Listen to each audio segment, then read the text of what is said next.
प्रस्तुत है कृष्णा सोबती जी का जीवन परिचय। इनका जन्म हुआ 18 फरवरी 1925 और मृत्यु 25 जनवरी 2019। जीवन परिचय। कृष्णा सोबती का जन्म 18 फरवरी 1925 को गुजरात में हुआ था। भारत के विभाजन के समय गुजरात का वह हिस्सा पाकिस्तान में चले जाने के बाद उनका परिवार दिल्ली आकर बस गया। उनके परिवार के कुछ लोग औपनिवेशिक ब्रिटिश सरकार के मुलाजिम थे। उनके पिता का नाम दीवान पृथ्वीराज सोबती था, जबकि माताजी का नाम दुर्गा देवी था। कृष्णा सोबती ने 3 भाई बहनों के साथ स्कूल में अपनी शुरुआती शिक्षा की पढ़ाई शुरू की। उनकी शुरुआती शिक्षा दिल्ली और शिमला में हुई थी। इसके बाद उन्होंने उच्च शिक्षा फतेहचंद कॉलेज लाहौर, जो वर्तमान में पाकिस्तान में है, वहां से शुरू की थी। लेकिन भारत के विभाजित होने पर वे लोग दिल्ली लौट आए। विभाजन के तुरंत बाद उनका परिवार 2 साल तक महाराजा तेज सिंह के संरक्षण में भी रहा था, जो सिरोही राजस्थान के महाराजा थे। कृष्णा सोबती 23 वर्ष की आयु से ही लेखन में सक्रिय रही हैं। उन्होंने अपनी जिंदगी के 70वें जन्म दिवस के बाद डोगरी भाषा के लेखक श्री शिवनाथ जी से विवाह किया था। अपने पति श्री शिवनाथ के गुजर जाने तक दोनों दिल्ली में तकरीबन 1.5 दशक तक साथ रहे और दिल्ली ही अंत तक उनका निवास स्थान रहा। लंबी बीमारी के कारण कृष्णा सोबती की मृत्यु दिल्ली में उनके घर पर 25 जनवरी 2019 को हुई। कवि अशोक वाजपेयी ने उनके निधन की सूचना देते हुए कहा था कि श्रीमती सोबती का निधन हिंदी साहित्य के लिए अपूरणीय क्षति है। इस दुखद समाचार के बाद संपूर्ण साहित्य जगत में शोक व्याप्त है। रचनाएं। कहानी संग्रह बादलों के घेरे, लंबी कहानी यानी आख्यायिका उपन्यासिका, डार से बिछुड़ी, मित्रों मर जाने, यारों के यार, ए लड़की, सिक्का बदल गया, मेरी मां कहां है। जैनी मेहरबान सिंह 2007। चलचित्रीय पटकथा।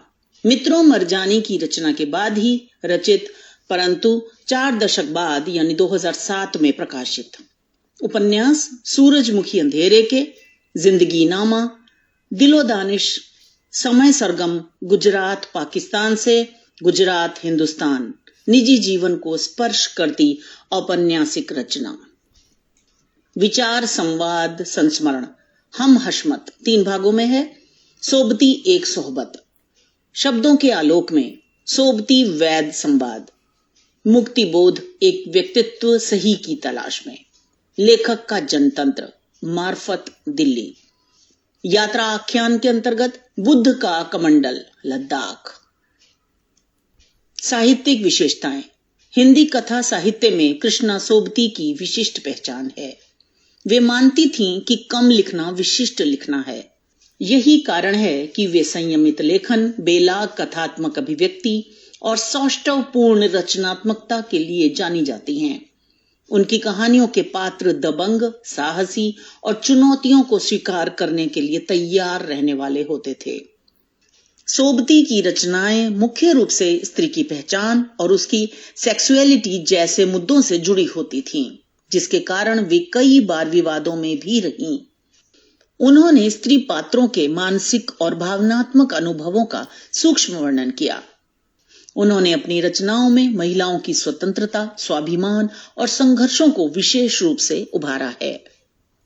कहानी लामा से साहित्यिक सफर शुरू करने वाली सोबती महिलाओं की आजादी और न्याय की पक्षधर हैं।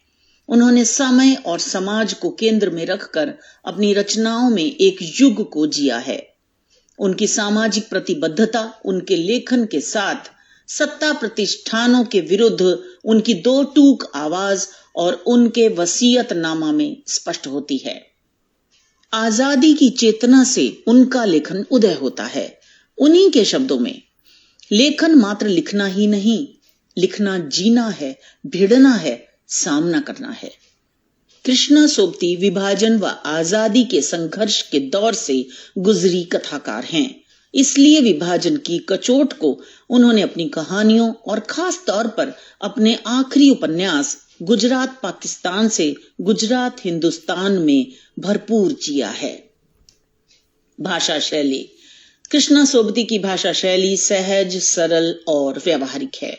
वे प्रायः प्रसंगानुकूल और पात्रानुकूल भाषा का प्रयोग करती हैं। वे हिंदी में लिखते समय कई बार पंजाबी और उर्दू के मुहावरों का उपयोग किया करती थीं। समय के साथ उन्होंने राजस्थानी मुहावरों को भी अपने लेखन में शामिल कर लिया। पंजाबी, हिंदी और उर्दू की परस्पर क्रिया ने उनकी रचनाओं में प्रयुक्त भाषा को अत्यधिक प्रभावित करने के साथ वह नयापन भी प्रदान किया जो उस समय सामान्यतया देखने में नहीं मिलता। उनकी रचनाओं में तत्सम, तद्भव, देशज तथा आंचलिक भाषा का अद्भुत प्रयोग मिलता है। थोड़े शब्दों के माध्यम से पूरे विषय को कह देना उनकी रचनाओं की अन्य प्रमुख विशेषता है।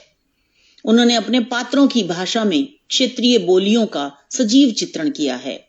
उनके संवाद बहुत ही सजीव और वास्तविक होते हैं।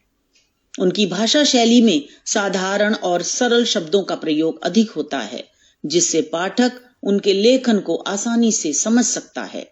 हालांकि उनकी रचनाओं में गहन अर्थ छुपे होते हैं। उनके लेखन से गुजरते हुए यह नहीं लगता कि वे कोई चीज भाषा के आवरण में छुपा रही हैं। उनके पास हर घटना, हर परिस्थिति को व्यक्त करने के लिए समर्थ भाषा है।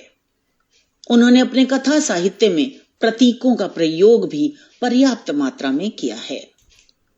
पुरस्कार व सम्मान। कृष्णा सोबती को सन 1980 में जिंदगी नामा उपन्यास के लिए साहित्य अकादमी पुरस्कार मिला।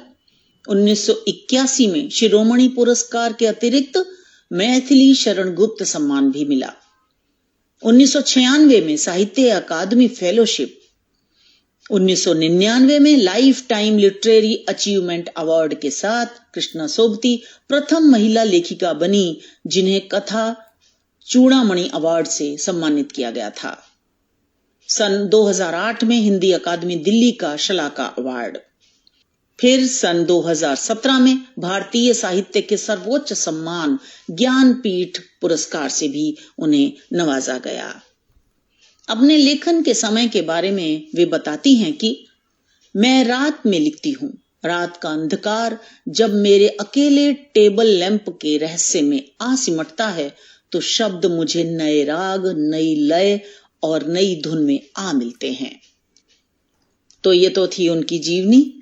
अन्य जीवनियों के लिए डिस्क्रिप्शन में जरूर देखिए। इसी तरह सभी जीवनियों के लिए हमारे चैनल को सब्सक्राइब करें और बेल आइकन को भी क्लिक करें ताकि हम जब भी नई वीडियो डालें आप तक तुरंत पहुंच जाए। तो मिलते हैं अगली जीवनी में। धन्यवाद।